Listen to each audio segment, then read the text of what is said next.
might know us because we have a free kindergarten through 12th grade digital citizenship curriculum, all based on the research at Harvard Graduate School of Education. It's available in English and Spanish. It has videos, it has slides, it has family resources and activities covering these topics.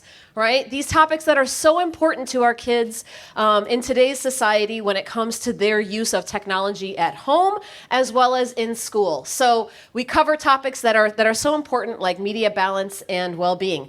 This is me. This is a little context today. I didn't grow up in California, unlike many of you. I grew up in the middle of Illinois in a cornfield, so I'm a very rural gal with a town of 1,000 people. And this is my family, where I grew up. I was the medium one. My mom was the shortcake. My dad was very tall, very, very American. Military, Boy Scout. I spent my summers in the woods, but he was a teacher. This is my family now. I have 2 kids that just graduated and went off to college. But most importantly, the thing that I wanted to tell you about me is my background is actually, it's not in education. My background is in public health. And when I look at everything that we do, if you know anything about public health, do you have a degree in public health too? I'm in good company, right? So if you have a public health degree, your approach is very proactive. It is about reaching an entire population of students with an intervention to try to help prevent them from making the kinds of mistakes that they might make, right? It's about education. It's about creating an environment, right? It's about making spaces for people to do the right thing rather than making it easier for them to do the wrong thing, right? So if I say no smoking in this building and I make it really hard for you to smoke, boy, that's going to decrease. Like if all your public spaces are like this, it makes it really hard to be a smoker, right? So we're discouraging you from trying to do, behaviors that might be bad for you. So when I think of health, health is not just the absence of disease or infirmity. This is the WHO definition, but a state of complete physical, mental, and social well-being. This includes the digital environment in which our kids are living. So our kids are in a digital environment all day long. And so how do we make sure that we're not only helping them to avoid all the garbage that might be coming across their screens or making them feel miserable or making them feel bad about themselves or getting them in trouble, but we want to give them a state of well-being in that digital space. So at Common Sense, we have some newer content related to digital well-being. And I'm going to demonstrate with you one of these activities today. We'll do a quick version, but I just want you to know that this link gives you a link to all of our kindergarten through 12th grade lessons centered on these ideas of digital well-being. And it includes pacing guides as well. So we're going to try one. So I know Elizabeth just had you all get up and talk to each other. You looked like you were having so much fun, and you look like a very chatty group, and so you get to kind of get up and do it again in a little bit. But first, I'm going to give you something to chat about, right? So the way that we do this is we're going to ask this essential question. What are my values, and how do media and technology impact them, right? So that's what we're going to be exploring. And when I say values, I mean the principles or the personal rules that are important to us and are informed by our experiences, identities, cultures, our education, our everything that we have lived with our whole entire lives, right? Our values are shaped by everything we do. So in a minute, I'm going to show you a whole array of different kinds of values. This is a sample. And I'm going to have you look over that slide. And Elizabeth's handing out some little Post-its here around your table, or maybe you have a little piece of paper or something that you could write down. And I want you to examine the next slide when I'm done, and you're going to write down your top 3 values for this moment. In this moment right now, what are the top 3 values that come to mind? So we're just going to take a minute. And of course, if you don't see your value that you're thinking about, it doesn't matter. Write it down, right? You can make up your own. I had a girl, a 9th grader, who said, comedy is I love to laugh. That's one of the things I want to do every day. It's not on here. I'm like, oh yes, humor, comedy, whatever, write it down, right? Very important. So take a look. And I'm going to give you 1 minute, and you're going to see if you can write down 3 things that are important to you in this moment. All right, so with that, you have 3 values written down, and I want you to take another moment, and I want you to write down one more thing. I want you to think about how you spend the most time on your phone. Write down your top 3 habits. When I open up my phone or when I open up my computer, oh God, do you feel it coming? Do you feel like I'm going to judge you? All right, here we go. I'll tell you what I hear from kids. It's TikTok, Spotify, and Instagram. Is it different for you? Perhaps you have something different. What are your 1, 2, 3 on your phone or on your computer? All right, take a moment and write these 3 down.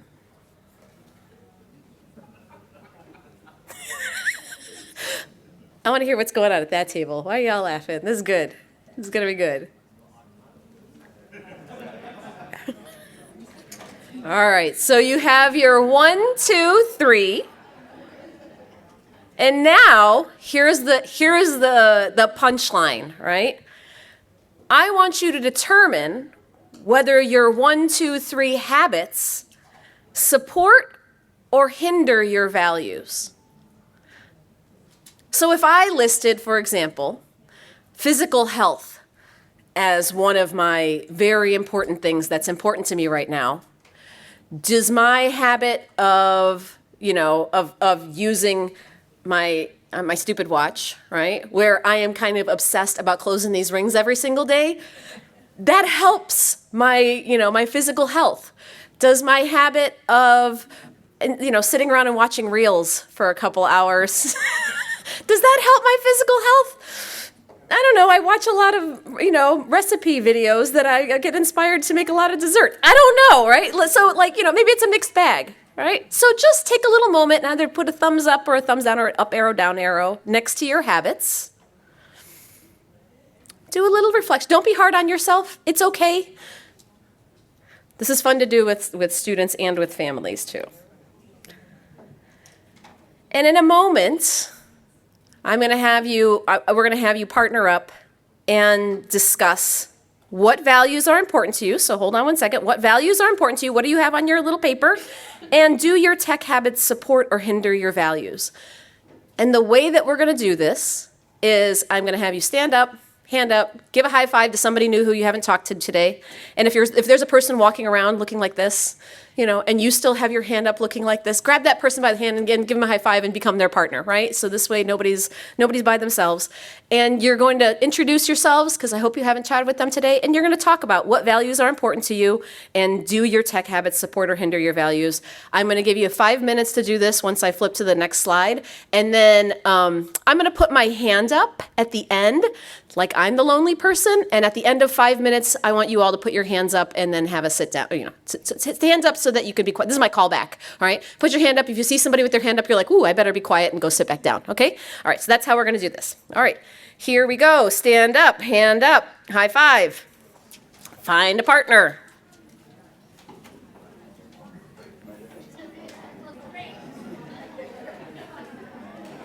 There you go. Have fun. Hi. Did you have a good time? Yeah. I'm so glad. All right. Okay. So here's what I want to hear. Do we have any folks in this room who are doing a pretty good job? Like, do we have anybody who's like, yeah, the things that I do in my digital life are not perfect, but they align pretty well with my values? You don't have to be modest about it. You could be like, no, I have a little self-discipline. Ooh, I like to see it. I'm not going to put you on the microphone unless you want to. Do you want to talk about it?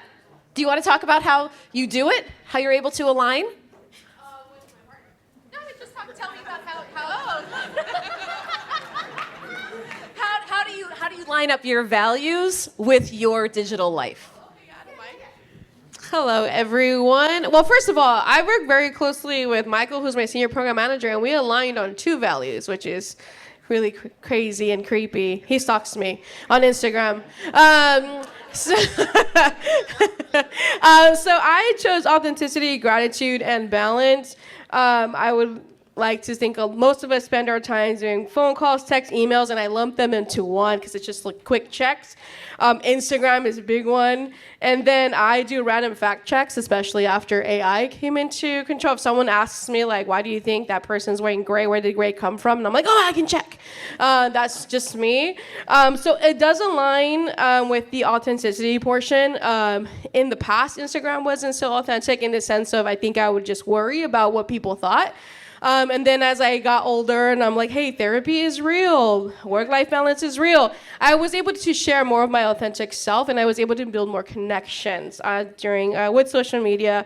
And I think that goes into like the random fact check. That's just who I am as a person. Like, I don't know, I'm just like, I just show up and say something's weird and I go out and that's just me. That's how I just tend to build connections as well with people, and it's how I familiarize myself with a lot of you. And then in terms of just gratitude and balance, I also use those platforms to always make sure that whether it's a phone call or email or text when on my phone is to always appreciate the people I work with and say thank you and express that gratitude any way that I can, especially in the work that we do. For my parent training leads in the room, thank you for just always being a part of it. So that is how some tech habits will definitely support and hinder. Sometimes Instagram definitely hinders, but for the most part, I think it aligns with my values. So yeah. What was your name?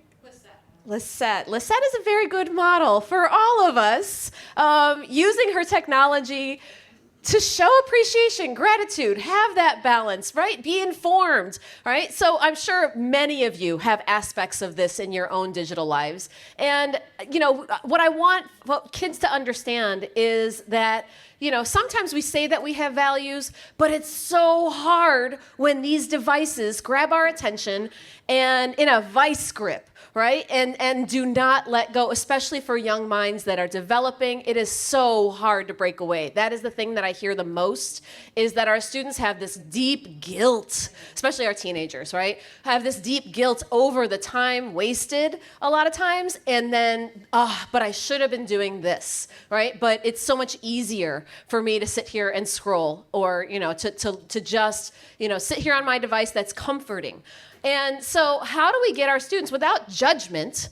The lesson that follows this is about making small changes. It's about changing your habits in very small ways and getting support from your peers, right? Designing a habit change that you can support and inch toward aligning yourself with the values that you say that you hold. It isn't coming from me as your educator telling you what you should do and what you shouldn't do. I don't know, how many of you are talking about cell phone bans in your classroom a little bit? Yeah, maybe. A lot bit, yes, okay. So I think, did you want to talk about it, or yeah. Okay, here you go. I guess I don't want to get too off topic, but what I want to say is sometimes I think that the desire to not be online so much also comes from our kids. What do you want to say about that? Well, actually, we're all going to have to start talking about it because now it's got signed into law by our governor. So with that, I want you to focus on things like values and wellness, not on taking away technology, right? Because we are a tech-positive space. We enjoy the technology, and we want to make sure that our students are using it in ways that help them, right? Not just hinder them, and that align with their values. The question that I have is, how can you model values in your school community? I think part of it is talking about them, having your students have these conversations. And when it comes to AI, one of the things that we have been doing at Common Sense is doing reports, doing research on the ways that students are using AI. And when I ask teachers all the time about generative AI and how they feel about it and what their students are doing with it, the first thing everybody says is they're cheating. They're cheating, and that goes against our values as a school community. And so I want to just launch into this discussion a little bit about what cheating is and what our students are doing with AI. So when it comes to AI nationally, we are finding that students are using generative AI for their schoolwork, and some of them are using it with their teacher's permission, and half of them are using it without their teacher's permission, and many of them say that they don't know. So, this is, yes, I have used generative AI to help me with my schoolwork, about 40% of students, and of those, I've used it without my teacher's permission. We're at about 46%. All right? And about 6 in 10 teens report either that their school has no rules for how generative AI can be used or that they're not sure what those rules are. And so, most parents say that they have not been contacted about generative AI. I don't want to out anybody in the room. If anybody has had conversations with their students or with their families, I would be interested to know. My guess is, oh, you have. All right, so you've already been having some of these conversations and sharing some of your expectations and these values. These are the kinds of reasons why I think this is so important to have these conversations. And the other thing is, Black teens are about twice as likely as their peers to report that teachers flagged their schoolwork as being created by generative AI when it was not. And so, does this create a sense of well-being when you don't have conversations about AI, but your kids are maybe using it? Like, to me, living in an area of uncertainty where your students know that this is this is a way that I can help myself. I can get tutoring. I can check my content. I can do all these things. But if you are unclear about how they can use it in an ethical and way that is accepted by schools, then that puts your kids in a really hard spot. So how do we communicate our values and establish a school culture regarding generative AI? Part of it is starting to think about, not just saying don't use generative AI, all right, like period, full stop, or don't cheat, all right? What does that mean? You need to be very explicit about how you can use some of these tools and what's acceptable and model these with conversations. So we're going to talk about communicating our values and our expectations specifically around generative AI. And so just to be clear, we have at Common Sense, I have a link here to, I don't know how many lessons these are. I think we've added some more. These are all lessons that are free lesson plans about AI literacy. All right, so if your students and your teachers, maybe you don't even have a definition for AI. Maybe you don't talk about how is AI developed and trained. Maybe you want to understand all the bias that people are talking about. We have lesson plans about this. We also have, information about especially AI chatbots and the concerns that people have about students talking to chatbots in an emotional way, and then about things like, facial recognition, AI algorithms, putting in your social media feed. But the one that we're going to talk about today is AI and plagiarism, because that is what's hot. All right? So here's a full lesson about artificial intelligence and plagiarism that we have had out for at least the last 2 years. And the way it goes is like this. We're going to read this, okay? Ada has a writing assignment due tomorrow, but she hasn't started writing. She's a girl after my own heart. She's a true procrastinator. She heard on social media about a tool that can create an outline or even an entire paper using a simple prompt. She decides to use the tool to help her finish her assignment on time because she likes to get it in on time because that teacher is draconian and will give her a 0 if she doesn't get it in on time. All right, she types the assignment prompt into the tool, and the tool generates an essay. Ada reviews the essay that the tool wrote. She changes a few words throughout the paper and writes a new conclusion paragraph based on information she learned in class. Ada submits the assignment to the teacher on time. Was it okay for Ada to use this tool for the assignment? So, you're going to stand up, and if you believe that it was okay, Ada did an okay thing, you're on this side of the room. If you're like, Ada, she's a cheater and she should get a 0, then you are on this side of the room. And if you are somewhere in between, feel free to go somewhere in between, all right? So go, stand where you feel, and then have a quick conversation with the person next to you. When I raise my hand, then we will cease conversations and have a seat, all right? Go ahead. Stand where you feel.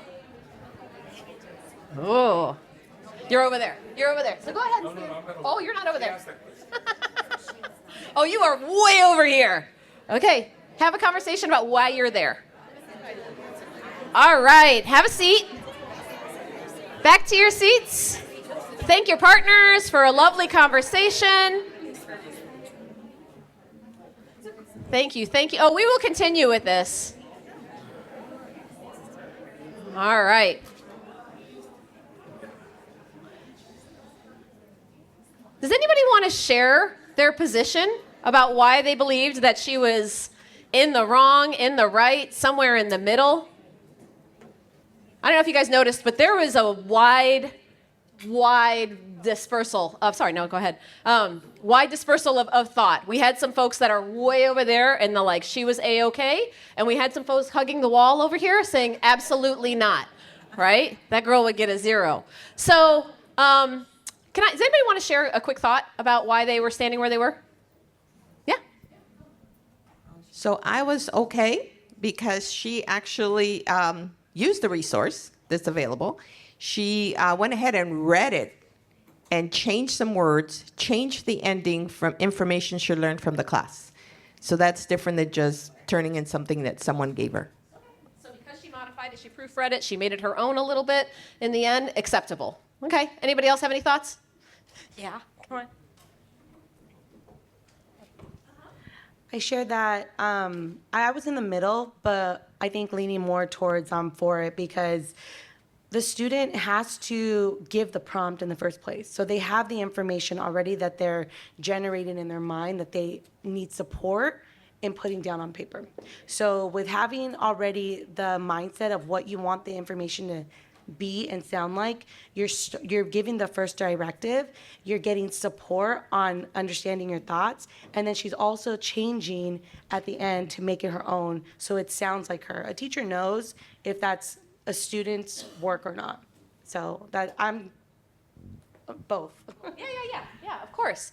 Of course. I intentionally made this prompt very, it's very gray, right? I'm not giving you a whole lot of detail because I need to make it juicy enough so you have the conversation. So we're going to continue with some juicy conversation at your tables. There should be an envelope on your table that says complicated. So open up your complicated, and at your tables, I want you to discuss the scenario, the same scenario, but now we have a complicating question. All right, go ahead. So where is Ada cited it as a resource? Do you guys want to talk about Ada cited her resource? All right. So we have a citation from Ada. So some of you received a prompt that said, Ada cited this as a tool, right? She wrote her paper, but she cited it. So if anybody had that particular prompt, tell me about what you guys said. Yeah. Well, at the end of the day, it's all about the grade, right? So am I going to get points taken down if I cite it? But I know if I cite it, it's not plagiarism, right? Because I'm citing it, that I use that tool. So now it's all about how my teacher feels about it. If I'm going to get marked down points, then hey, I'm not going to put it in there. As a student. So yes, but one more thing, you have to be very careful because I already had been there. I helped my son with his online homework, and it was a prompt. And when I was like, oh yeah, let's do ChatGPT. And we did. When we went to a discussion, everybody had almost the same answer, and it was ChatGPT. I'm like, no, we got to change it. So we started going in there and just had to change it. And I think that's the part that gets, like, now it's not really their personal thinking. I think that's why there was people standing on that side. So, but I was able to say, I'm like, no, we can't put this. Let's start making it different, kind of putting our thoughts of what we want. And it ended up drafting, rewriting other prompts, other answers, and now it sounded more personalized, and I was able to, yes, it sounded good, and now it didn't sound like everybody else's discussion post, but we got to train the students to be able to be like, no, you could still use this tool to make it your own. Just give it more information of what you want it to say, and it'll help you, and I'll put it in, me being the EL students, maybe I won't have it those eloquent words that they use, but hey, that's what's going to help me, and yes, I will go for it. Let them use it. So just to add to it, I was excited that it was cited because I was on that side. I said, oh, that gives me strength. So that's the reason why I need to be over there. But in her view, it's more like, what was the criteria? If the teacher said, do not use AI, then I don't want to cite, right? Of course. Right. You just used it in a sneaky way. Okay. So with the citation, I have teachers who have put this into the prompt. They've demonstrated, like, here's the prompt. We're going to put this in here. Let's read what the ChatGPT pushed out for us, right? And then the students are like, wait a minute, this is garbage, right? Or this is not as good as I would write. So I think, having that experience in class where you do it together, and then you say, I like that phrase. I like that sentence. I like the way it came out with that. But here's the things that I would change. Or how can we change this prompt to have more of my personal input in there, just like you had experience with your son. And, that is the way some teachers have been expressing expressing, this is the way I guide my kids, is we do this together and we see who's better. Right? Which one is ChatGPT written and which one is student written? And how do we know which one is, which one would we judge as a better answer? Right? So the citation, I have some teachers who say, I want to know exactly what prompt you're putting in. I want you to screenshot that prompt. I want you to show me what you got out as a result, and I want you to show me how you changed it. Right? So use it as a draft, but I want you to be completely transparent about your process. Right? So show me the transparency of your process because I want to see what you did. This is about your thinking as my student, not what you just prompted. Like, yes, you have to create that prompt because sometimes creating that prompt is also an exercise in creativity and understanding. Right? So, so being transparent with that citation, I think, is helpful, and we'll show you how some folks are doing citations. Anybody else get a different prompt? I know you guys got a good one over here. All right, here. Well, another prompt was, what if she writes it as an outline, right? Does that make it more acceptable? As she uses it to help her create an outline, but she writes the paper herself, right? So structuring your thought, using it to make that structure or using it to generate some draft ideas or something. Maybe that might be acceptable in your class. That's why you do this exercise with your students to make sure that you're all on the same page, right? And you get their thoughts or opinions. This one I think is the most interesting prompt. Would you like to talk about it? What did your prompt say? Here. So our prompt said, what if Ada's teacher used the same tool to give students feedback on their essays? So we said that's not fair because because we said if the teacher is going to be using the same tool to give students feedback, then that is conflicting. Because if you're not going to allow it for yourself, then you have to empower the students first. So you have to teach them this tool. So the students then allow the students to also use it, but guide them through it. I think is what we've been saying, like helping them make adjustments, like the other person will say, make changes. But you can't tell a student not to do it and then you do it yourself, because that's contradicting. We felt. We got the same one, but what we added is it also takes away the human. Let's say, for example, a student had growth in their writing. The AI is not going to know that the student's writing increased, and you want to acknowledge that as a teacher as well. So the human component was missing, so therefore it can help the student grow and be acknowledged that their effort is being seen. Yeah, so using ChatGPT as a teacher to provide that feedback, that ChatGPT does not know your kid. They don't know how hard that kid worked. They don't know where they're coming from. They don't know where they're starting from. Can I use it to maybe, for maybe some other things, or to provide, other kinds? Because how many of you have like little, I don't know if they're called macros, like for the kinds of feedback that you might be giving your kid that's just like in a standard feedback, right? Like, or in your report cards, that's feedback, right? And there are little, pleasure to have in class, right? Like that kind of stuff, right? That comes up all the time. Yeah. I think you have to differentiate between the feedback that you're giving as a teacher that's aligned to your rubric and to standards.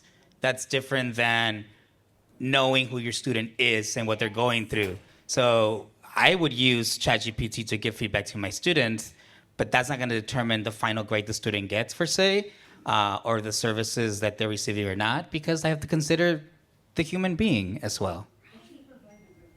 But you created that rubric, and perhaps you're grading, like you can throw that into the chat and say, grade this against the rubric. You made the rubric, right?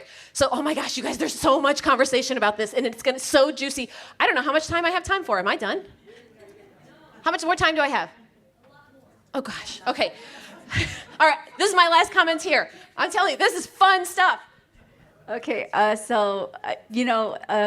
a fascinating tool, the AI and the ChatGPT. I just got my master's, and I'm not really good at writing, but I used some of it. But I was scared to see where's that cross line where it is considered plagiarism. So it's just something, I don't know, it's the unknown. And I think it's fascinating because it helped me a lot. I had my outline, but when it was written, it sounded a lot better. So I was like, yes, okay. So you experienced this as a student, and you're unsure of where that line is when it comes to plagiarism. How does that make you feel? Like, I don't want to be accused of plagiarism.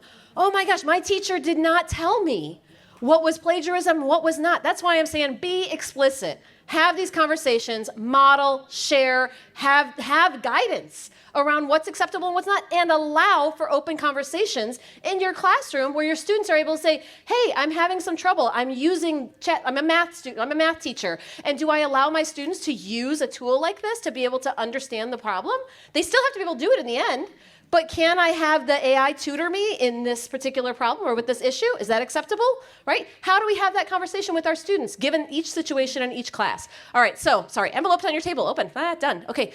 Okay, so this is one tool that I have seen, and I don't know if anybody's familiar with Creative Commons, but they have a little badge. They have a little badge on the bottom that says, this tool is licensed by Creative Commons. You can use this. This is similar, and it's a little badge that you put on your works, that somebody has put on their works that says, this was created by a human, or this was created by AI, right? To try to increase that transparency. This was created by a human, modified by AI, or created by an AI, modified by a human. Right? So this is just one way that somebody came up with to try to be transparent about the creative works that they're doing. I also have a session coming up on December 2nd where I have teachers from Minnesota who created a whole template where teachers can use this template system as a way to signal to their students it's acceptable to use AI to create a rough draft, to create an outline. Not okay for writing, not okay for doing these tasks, but yes, okay to organize your group project that you're all trying to do, right? Or yes, okay to give you, a feedback or feedback on your first draft. So they created a whole template system that signals explicitly to their kids this is acceptable use and not acceptable use in specific circumstances for assignments. And I just love that. I thought okay, now that's transparency, right? So when it comes to preparing your teachers, we have a course that, of course, is free and open and available. It's about 45 minutes long, and it's about ethical use of AI in the classroom. So that is a resource that you're welcome to check out yourself if you wanted to look at it, and it asks about what is AI and how does it work. We have that there. You can check it out whenever you want. But sometimes during staff meetings, you can do the same thing for your teachers that I was just talking about doing for your students, right? So we can ask this question. Your principal has been using generative AI to write teacher evaluations. They highlighted that this was a huge time saver and recommended it to their peers. Is this a good use of AI? So I had a mentee, but I realized I don't have my computer. So we're going to do it this way. If you're absolutely, this principal is a genius, or oh my gosh, that principal is cheating, right? Okay, how many of you are administrators, by the way? Everybody, right? So you all think this is genius. All right. So if you think this is good use of AI, bad use of AI, or somewhere in between. Yeah, hold those hands up high. Interesting. Oh, double thumbs up. There you go. Where are you at? I see a lot of fluctuating here. Come on. All right.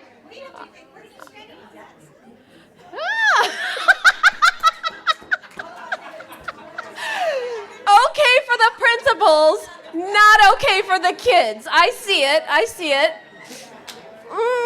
Getting called out over here. Oh, how fun. All right, here you go.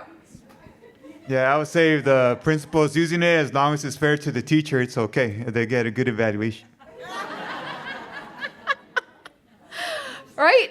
So, just having these conversations, even among your staff, and talking about when it's acceptable to use in the work situation, not only in your student situation, but leadership. That all trickles down, right? If you as a leader are using some of these tools, but you say absolutely no way for any of you to use these tools, come on, right? We're all learning together. We're all trying to figure out ways to be more efficient in our lives. And don't you owe it to your students to do the same and have the same standards, and we're all aligned together, right? So that's always fun. So how do we communicate our values and establish a school culture regarding generative AI? I hope you have some new ideas about ways in which you can have these conversations. There are many other conversations that you can have, not just the ones that I just made these up, right? Well, the plagiarism one is one that my content team made up, but These others, the principal one, I just made that one up. So you can make up your own. And in fact, you were all asked to on these index cards today. So if you have them, cool. If you don't, that's okay. I asked the question, is it acceptable to use generative AI in a job interview question, for applications, right? So I had a friend who was who was interviewing a person for a job. And the person was clearly typing in these questions into generative AI while she was answering and reading them. And she was like, is she a genius? Or is she like, having a problem? Should I not hire this person? Should I hire this person? So, when you make new content, synthetic content, images or words, when it's generated, who owns that content? If I make an image on Canva and I tell it to, here's the prompt and here's the image that it creates, can I sell that as a sticker? I put it on Etsy and sell that image? I don't know, right? We have all these dilemmas. So what's the other one?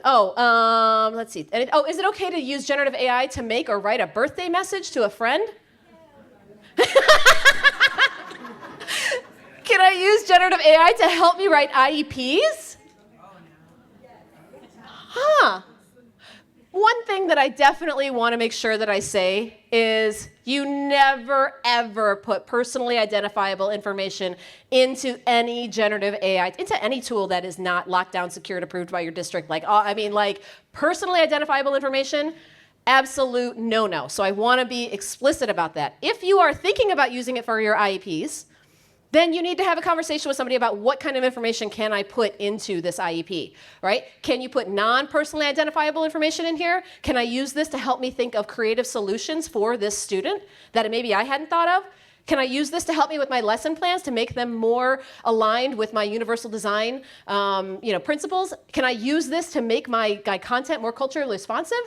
Right? That's what I've used it for 10,000 times, is like, I need ideas, right? I want to apply these principles to this lesson plan, but I just don't know how to do it for this particular lesson plan. So anyway, does anybody have their index cards, or do we pull those? You know what I'm talking about? Okay, so here's what I want you to do. If you have your little index card, I know you do back there.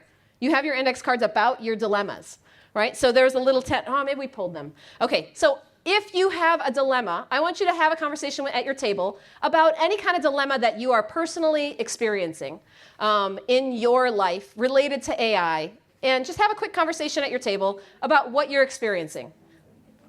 You don't have to write it down. What kind of dilemmas do you have? All right, folks.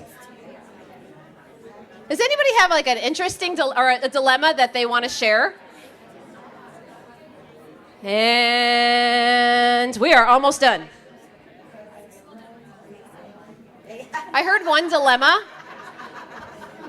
Here you go, folks. 5, 4, 3, 2,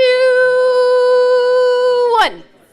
Okay, so I did hear one dilemma that I thought is Lisette, of course, has this existential dilemma, I think, for us as educators. It's like, well, one question I get a lot of is, is this AI going to make my kids stupid? I mean, you didn't say it that way, but is all of this heavy reliance upon AI going to make my kids lack the skills that they are going to need in their life, right? And so I hear that a lot. I also hear, is this AI going to push me away or, eliminate some educators, or, are some of these tools going to make us obsolete in some way? I hear that sometimes. So some of those are bigger questions.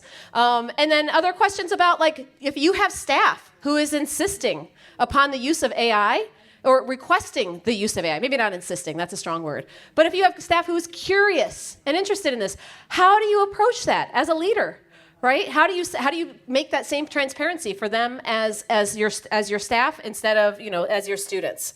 So these questions that you have and the ways in which you approach AI, I think we are all trying to learn at the same time. We're all trying to figure out what's right, what's wrong, and I think it does us no good to wonder in isolation, I guess is my question, is my point here, right? We need to make sure that we have an opportunity to learn and share and understand what's going on with AI, not just for ourselves, but for our families and for our staff and for our students, right? So if you have a desire to learn more about the landscape of AI and what's going on, by all means, these are very simple lessons. Feel free, right? Use them however you want.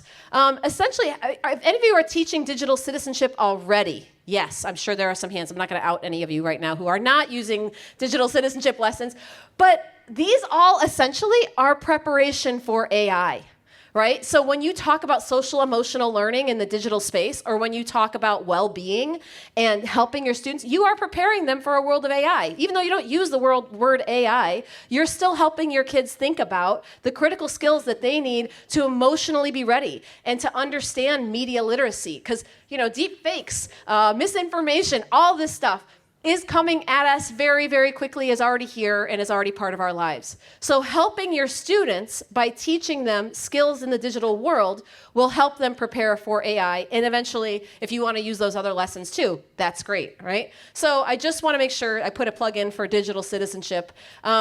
That's the end of my session. This is the same QR code that was at the beginning. And so if you missed that QR code or you want to get those slides again, they're here. If you want to get in touch with me, that is my email address, my probably short-lived for this world Twitter handle, and my LinkedIn. I don't know. I'm debating. I love it so much. I hate it so much. All right. Thank you all for your time today. Sorry. Thank you.